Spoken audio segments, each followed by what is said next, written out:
yang gecok momen tanggal 26-nya untuk gejak putren Malik Mahmud nyan momen nyan salah.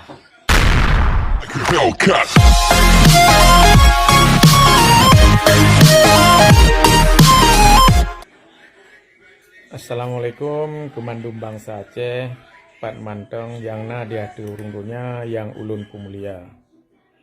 Uronyo sengaja lum pegat tabo video untuk menanggapi isu yang tengah viral uronyo perkara demo tanggal 26 di Nanggro.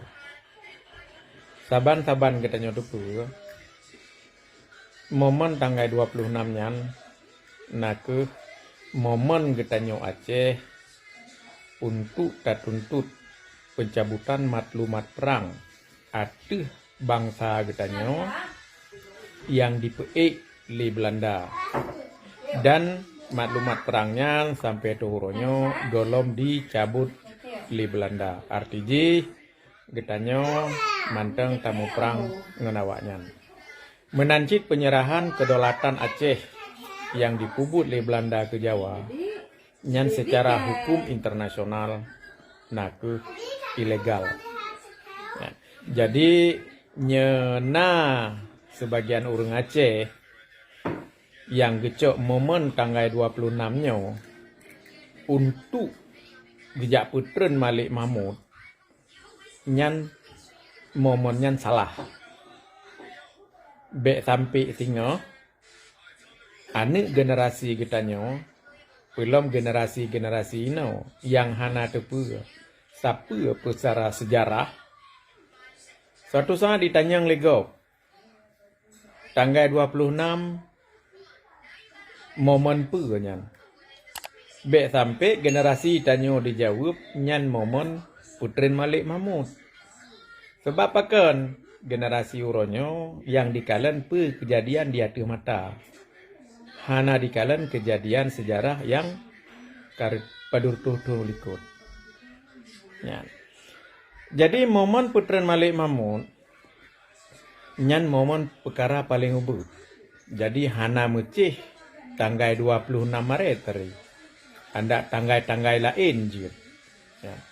Leh ta putren Malik Mahmud kalian tak orang lain. Pekenyan tokoh, ulama, umara dan sebagainya. Yang sama cik. Getanyo Aceh tetap hana mubah. Karena apa? Karena getanyo manteng udip dalam sistem Indonesia. Nah, jadi uronyo yang payah tak pikir le getanyo Aceh mandum. Kiban cara getanyo tatubit dari sistem daripada Indonesia. Karena selama getanyo manteng hudip dalam sistem Indonesia, so manteng yang dua kule di Aceh, pekenya gubernur, wali Nanggro dan sebagainya, getanyo tetap hana mubah. Karena apa? Getanyo manteng dikontrol di Jakarta. Terima kasih singkat video lunyo. Semoga getanyo saling membagi informasi yang positif yang tujuan rayu di nak untuk getanyo Aceh supaya getanyo Aceh jita melangkah ke yang lebih jero, yang lebih good supaya getanyo lebih daripada nibak penjajah kolonialis Indonesia. Terima kasih. Assalamualaikum warahmatullahi wabarakatuh.